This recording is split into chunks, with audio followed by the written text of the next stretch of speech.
Good morning, everyone.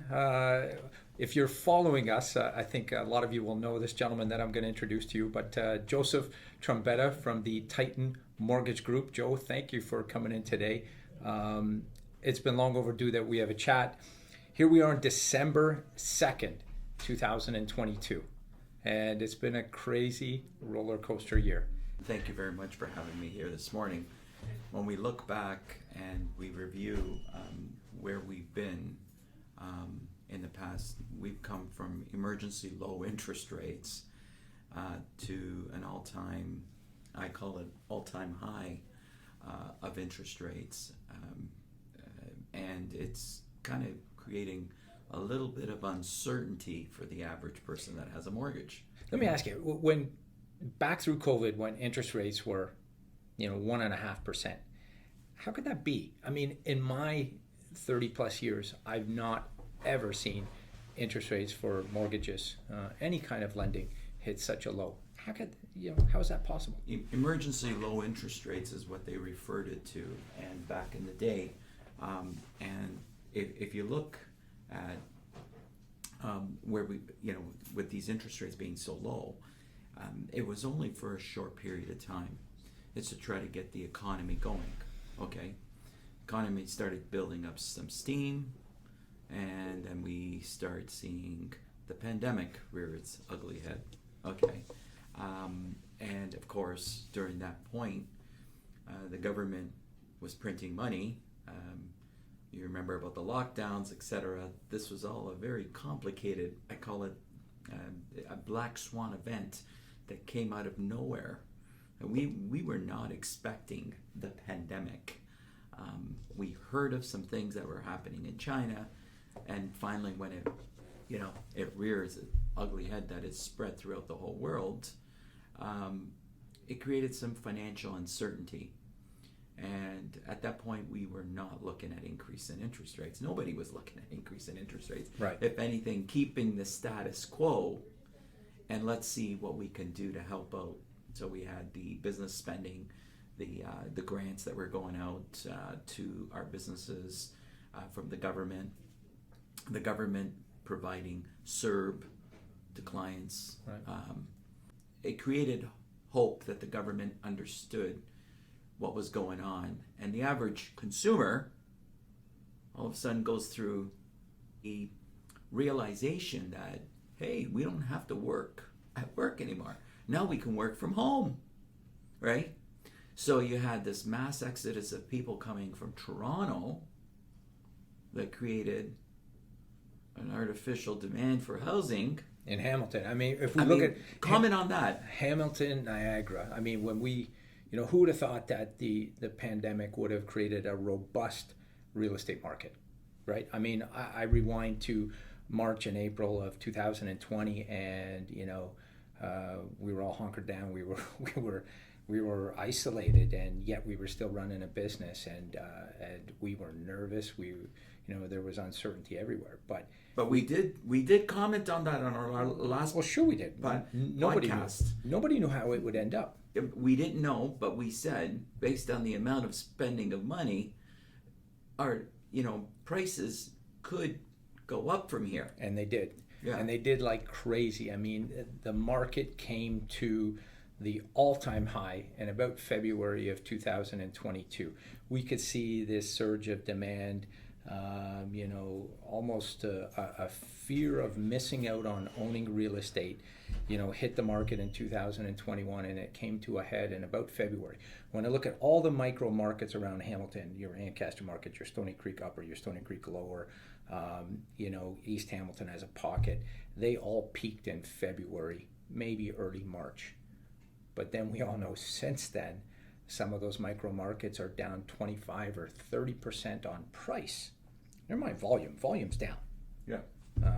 Interest rates, the hike in interest rates did a good job on slowing demand, but it also really hurt prices. So we could look at people who were paying $1 million in February. Their homes are now worth in the 800 to 750 range today. If they had to sell. if they had to sell, and if they were fortunate enough to sell high at that point and capitalize on their sale and then buy, I mean, it's relative. And we say that today too, as the markets come down. If you're selling into today's pricing and buying into today's pricing, you're still in a good place. Absolutely. In fact, we could probably show, even with the increase in interest rates, that you could be better off monthly than you were paying the higher price points that we saw in the spring. But interest rates right now are artificially higher. Okay, There's let's gonna talk be about a that. little bit of balancing that will come down the road. Okay, But- help me out. The average guy, even me as a realtor, you hear the overnight rate, you hear prime rate, you hear 5-year rate, you hear fixed rate, variable rate. How does the average person even make sense of those terms and what they are in the marketplace? I mean, I know the Bank of Canada kept raising for the last 6 months the overnight rate. What the heck is an overnight rate, Joe? So when we look at overnight rate is what's going to affect lines of credit. Okay, these are our interest rates or variable rate mortgages. Okay, that are set 30 days at a time. That's what a variable rate is. Usually it has this, or a rate that's set every 30 days. Yep. Okay, based on variable, and it's directly linked to an overnight rate. But and there's different types of variable mortgages that are out there that actually trade with the overnight rate based on when it changes, prime lending rate changes, and of course your mortgage interest rate changes on, it could be a secured line of credit, could be an unsecured line of credit, which are almost like daily, but geared to a mortgage, okay, secured mortgage or a loan. And then you have the fixed rates. The fixed rates is an interesting because now we have, it's called an inverted yield curve, where long-term interest rates are actually cheaper than the short-term overnight rates, okay? And that's a sign that normally when you see that, it's preparing ourselves that we're going into a recession. Right. Or a slowdown period. Yeah. The government is trying to slow down the growth to try to control it. The inflation rate. Everybody's talking about inflation. And the right? target rate is 2%. 2%. Yeah. Is that realistic? I think, I know that there's one in particular economist that I follow all the time, and maybe that's something where that overnight target rate of 2% could potentially change. I'm not an economist, but I'm hearing some chatter that maybe we have to look at that target rate of 2%. Right now, Powell, our bank of governor in Canada, is not looking at changing the overnight rate at this point. Okay, Tiff is the Canadian. Call his first name. I like that first name. If you look at it is a complicated job to be any bank of governor or chairman of the Bank of Canada or the U.S. Federal Reserve. We are fighting the inflation, and the reason why we want to fight inflation, because what happens is the more money you make, you got to make more money in order to buy the same products, sustain the same lifestyle. Sustain the same lifestyle, right? So when you start seeing that your lifestyles are being challenged, it's a fiduciary responsibility for the Bank of Canada and the U.S. Federal Reserve to make sure that they do everything possible to keep that inflation under wraps. One bank chief economist, and I'd heard him speak recently, said, if the Bank of Canada had to choose inflation versus a recession, they would choose recession every time. Absolutely. And I understand, trying to control for inflation. I get it, but trying to move our country in the direction of a recession seems, wow, like if we can say, if they're, and they're brilliant men that run this country, or the money markets, etc. So when you look at the complexity, okay, when they say that they would choose recession versus inflation, think about the consequences of having a super high inflation rate for long periods of time. What happens is that people will become poor because your employer cannot give you a double in pay. Cannot keep up with, Cannot with the cost keep of living. up with the cost of life, Right. of lifestyle, right? So when you start seeing that, it is a very complicated world out there when it comes to finances. But our job, what happens with Titan Mortgage Group, how do we approach things? I mean, keep life simple, increase your cash flow.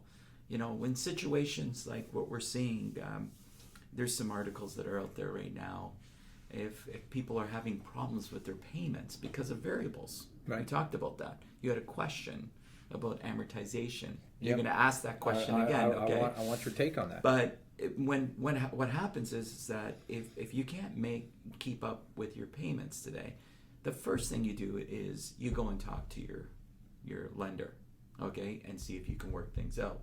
So if unemployment happens or there's some severe over indebtedness, okay, consolidation is a key. So talk to your mortgage lender, talk to your mortgage originator, Yep. Sit down, have a chat, and see what options are available to you. Right? Is it a safe statement that your lender doesn't want you in a bad place and your lender never ever wants to take the house back? Is that safe? I'm going to say to you that we're in the interest game.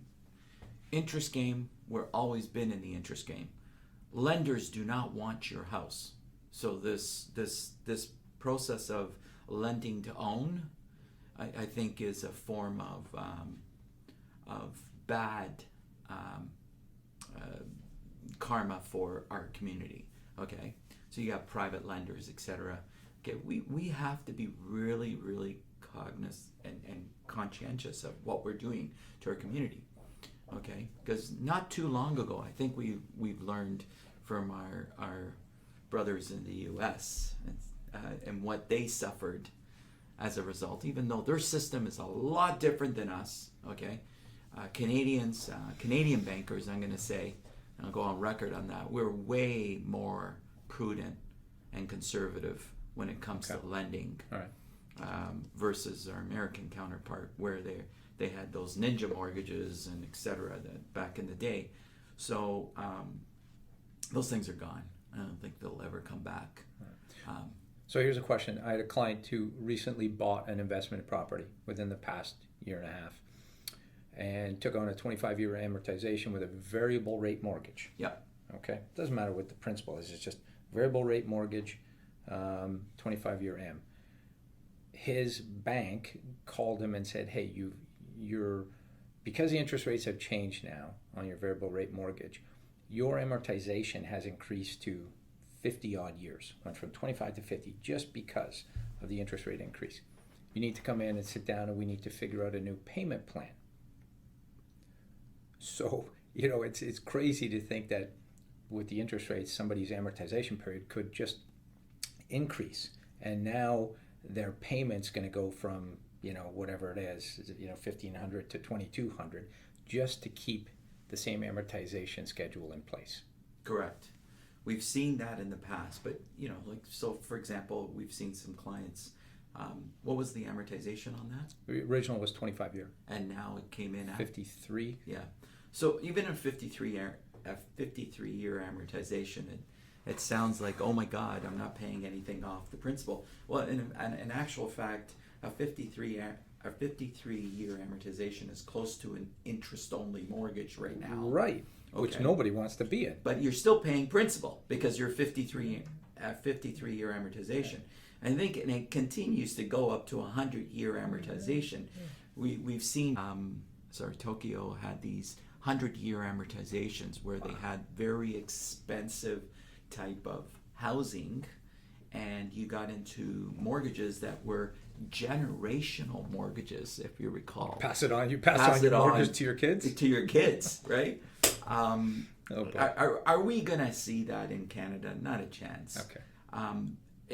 Like just recently, we've seen some announcements. Canadian mortgage lenders, they're very prudent. They see what's going on. There's been some real a boost to the Canadian economy when you start seeing more mortgage lenders. Like there's a company, Smith Financial, just recently bought Home Trust. Okay. And I know Home Trust because there's been a B lender over the years that clients have. Absolutely. So when you have this guy that comes out of, that is already in the lending space, he owns First National, he owns a certain part of Equitable Bank, going out and buying a company and saying, we like what we see, we're just buying the company and we want to invest and keep management. That's keep it all the same. That's basically a boost in our economy. It's a boost to the financial stability in the marketplace. Okay, and then you see RBC just announced that they're looking at buying Hong Kong Bank of Canada. Oh wow. Okay, the Canadian division. Okay, that's another saying if there's financial stability in the marketplace, you're going to see some of these consolidations, okay? And it's for the betterment of our Canadian real estate market, okay? Creates stability. And so when you start seeing that, you're saying, Joe, where are we going from here? Like, what do you see? I tend to believe that when you hear the term mild recession, we're going to see we're going to see a soft landing. Okay. So I mean, this is the time of year where my team, we start doing some planning. We start looking at our 2023 and trying to figure out where we're headed. So the next a 6-month window and then a 12-month window. Where do you see interest rates and the economy in a simple overview? Well, again, this is based on what we're hearing, okay, and the applications that we're seeing. The quality of applications have been a little bit challenging. The mortgage applications? Mortgage applications that we've seen. All right. Quality of credit, etc. Lending opportunities are going to become potentially less, okay, but I'm not sure how much less. I'm going to say maybe 10% less. So we're going to see a drop in business, but it's going to be short-lived. But I'm going to say less than a year. And by this September of 2023, we could see like maybe a decline in interest rates where they're heading, because the bond markets have already dropped quite a bit. 10-year bond rates have dropped about 0.75%, 75 basis points roughly. And why is that an indicator? So the bond market is usually an indicator about 6 months before what happens in the economy. Okay, so it means that within 6 months we're going to see where we're heading, that we're slowing down. All right. And then our brilliant men that lead the Bank of Canada and the U.S. Federal Reserve will start to say things, and maybe there'll be a potential reversal of this increase in interest rates. But you're saying potentially 10 to 12 months before we see any relief in the higher interest rates? That's the minimum, I think. Okay. We could see a little bit more increases. So what we've got to learn to live with. We've got to make it work. And there's options to people. That's the key. Okay. We've said this. I mean, I've said it, repeating what some of the economists have been saying. We are coming out of emergency low interest rates. A decade. Free money. of free money. We got to take that and reverse it back to a normalized lending environment. And I think if we can increase, prime lending rate has gone to about 6% right now. Wow. And it goes to 6.25, and then there's a reversal, or 6.5, and then there's a reversal coming back down. I think the midpoint of where we see interest rates will be in the not too distant future would be somewhere in the 3.5 to 4% range, prime lending rate. And that's a healthy rate. I think that's a healthy rate for the bank, and it will keep inflation in check, whatever that target rate will be. If it changes upwards a little bit from there. So you expect the volume of applications and mortgages you write next year will be down a little bit, or more or less what we've had for the last 5-6 months? I'm saying that it's going to be down. Okay. But I do want to mention one thing. Expertise is key. And so maybe as a whole, we have to look at, when I say that, it's more of a macro level of the applications. Right. All applications Right. will go down. Yeah. But our office, I really believe that we're going to go through a surge of applications. I think our volume as mortgage professionals and the approach that we've used over the years, we could see an increase of applications by 20%. Amazing. Yeah, because the lenders will become more conservative, and you don't have that expertise sometimes at that branch level. And I'm not trying to take a knock at the banks. I'm just saying. No, I get it. Sometimes. I think, the roles that we play now as professionals in our industry, in the real estate industry, I think the role we play is more important than ever.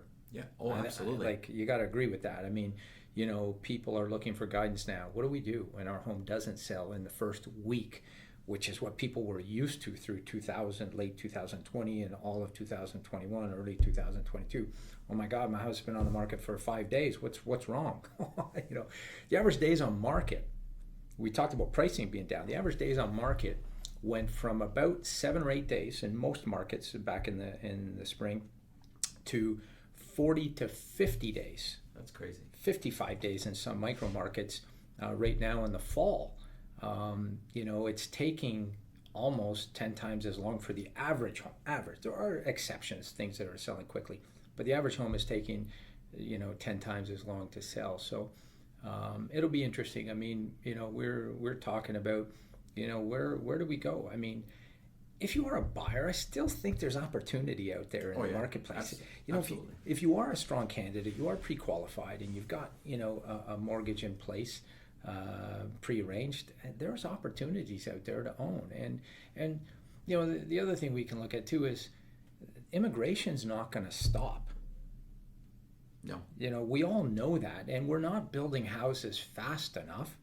We know that as well. We've learned that over the last couple of years. So there is still demand in the market. I think demand has chosen to sit on the sidelines for the most part for the last 6 months. I think shrewd buyers are trying to time the market. They're trying to time, I'm going to buy at the bottom. Oh, that's great advice, right? Buy low, sell high. I mean, come on. But nobody knows when that bottom is. Nobody knows when the climb is going to start either. Nobody predicted the crazy high prices of February 2022. Nobody. So just remember, going back to what's predictability of these bottoms, okay? Where you have to understand that every house that sells, they're clients. Mm-hmm. And there's a set of circumstances why those clients are selling or buying. Correct. What is their why? Absolutely. What's going on? And so we have to remember that. These statistics are based on events, okay? So could it be they're selling because someone's sick, unemployment, marital status, job relocation? You and I could come up with a list of 20 reasons why people move. Right, and those statistics, okay, or they're overextended and they can't make their mortgage payments, right? And they're trying to work with their bank to try to get out of that scenario. There's all kinds of reasons why people sell and buy, and that's the overall statistics. So one of the things that I keep saying is we look at what options are available, and just like that one client got called on an investment property, okay, we want to bring it to your attention that you went from 25 years to 53-year amortization, okay? There's options now that lender might say, you're still in the positive, we'll just let things slide for a little bit. And we'll get you caught up in a sense of amortization, catching up on your amortization at a later date when interest rates go down. Or more manageable. And so there was a recent article that was published from the Globe and Mail where lenders are helping consumers where they lost their jobs, etc. When they have equity in their homes, they're allowing that principal and interest, or the interest, to be capitalized. Where did we see that, Martin? Do you remember that? During the pandemic? Yeah. The 6 month, no payments, it was a let's relief just program, capitalize. right? Yeah, it was a relief program. So when you look at that prudency of options that our mortgage lenders have, and that promotes the financial stability of the marketplace, okay? Even though that interest rates are going up, they're very, very intelligent when it comes what kind of problems could be occurred. So they're having solutions before the problems even occur. Yeah. Okay. Yeah. Even online, anybody who's holding a mortgage and goes online, there's a skip a payment button. Absolutely. Right beside your mortgage number. But I mean, so with that, going back to what we said earlier, are we in the business of taking houses away from consumers? Absolutely not. Yeah. Okay. Yeah. I think Sage has an awesome program there with their 5% down, 10% down. They're insured mortgages where they help consumers get back on their feet if their job, unemployment, etc. You need to work out they work with you to get you back on your feet if something like that happens, because they don't want the house. Is there still an insurance program in place for job loss, for extenuating circumstances out there in the market? There used to be, I know what you're talking about. The unemployment type of, that's gone. I think you can buy an insurance plan on a line of credit. Can you buy it on a mortgage? That's just linked to disability. Okay, all right. That you become disabled. Okay. And your mortgage, it becomes disabled. But not too long ago, it was based on unemployment. Okay, I wonder if that's... yeah. I got a question I always wonder about. You remember when the stress test hit? Absolutely, yeah. And people went crazy. Yep.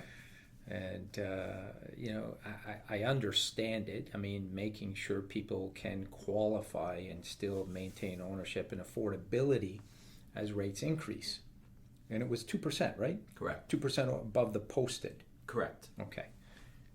So we are beyond that, right? But we're still, like, if the 5-year rate right now is 5.5, we have to qualify at 7.5. Okay. But did the stress test that was put in place, did it do its job now that we are experiencing these higher interest rates? Is it still, was it a good idea? Is it something that is helping people, maintain affordability even with these rate increases? Or are we still in a bad place moving forward? I think we okay, this is Joe Trombetta. Off the record. I'm putting you on the spot because stress tests, oh my goodness, when the stress test came in, there was so much pushback and this is crazy. Absolutely, but we had artificially low interest rates. Okay.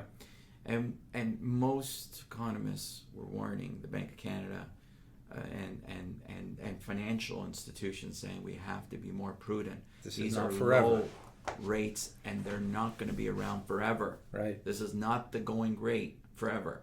This is for short periods of time so that that introduced the Basel stress tests, but there were all kinds of financial requirements for lending institutions. The cash reserves went up, okay? All kinds of internal things that were being done over and above the prudency of lending money to a client and qualifying at 2% higher interest rate. We've been beyond that now. We're at 3 points, okay?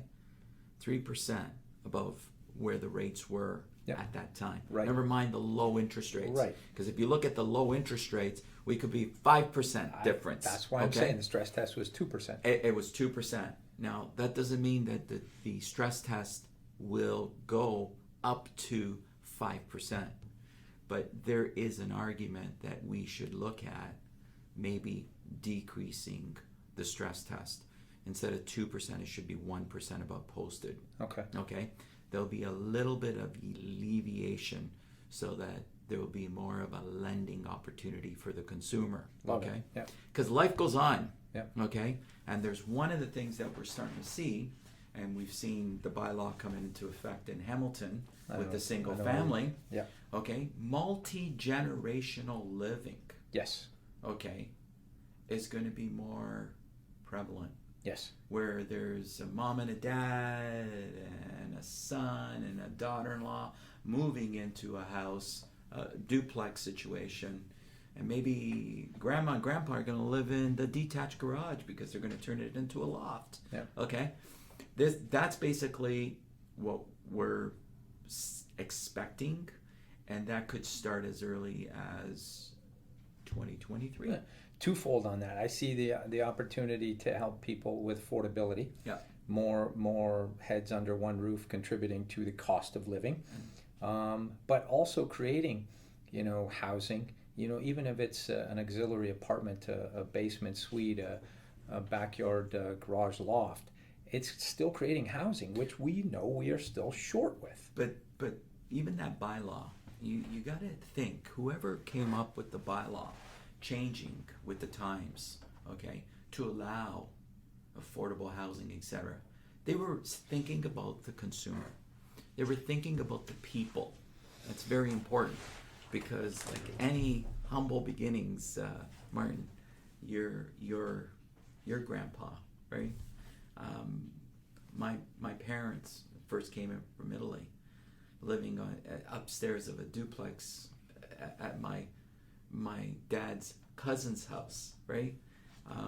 These are all, it's a stepping stone. And from there, he went to buy his first house, and his mother-in-law and father-in-law, my grandma and grandpa, moved in, paid off that house, and then they bought another house with a duplex, and uncle came over, living upstairs from a duplex at my dad's place. You're saying we're going back to the old days? I think we're going to see that.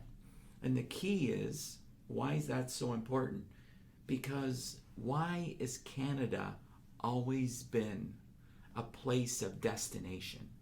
It's because Canada has the formula to create wealth for the people. And as long as you have that formula, and you have great professionals like yourself, realtors, finding the opportunities, okay, myself providing options for the consumer to purchase their homes and giving them options and not being so narrow-minded, right? That's what creates Canada. That's what the resilience is about Canada, right? So we're fortunate, Joe. We are very fortunate. Brother, thank you very much for this morning. Joe, and, it's a pleasure, man. Every time we speak, I'm learning something, and I love asking you questions because I get the answers, and you keep it simple, which is what I think our audience is looking for. To keep it simple and just understand what's going on. But it's good to know and be around other professionals like you in the industry. It's not all doom and gloom. The sky isn't falling. No. There are opportunities out there. There are mortgages to get. There are lenders who are happy to help you out. And absolutely to do, and that's the key, the message to portray out there. So Titan Mortgage Group is going to continue writing mortgages forevermore. God bless us. And the Mazza team, we're going to keep selling houses, hopefully forevermore. Yeah, and okay, buddy, great to see you. Nice to see you, brother. Thank you. Okay.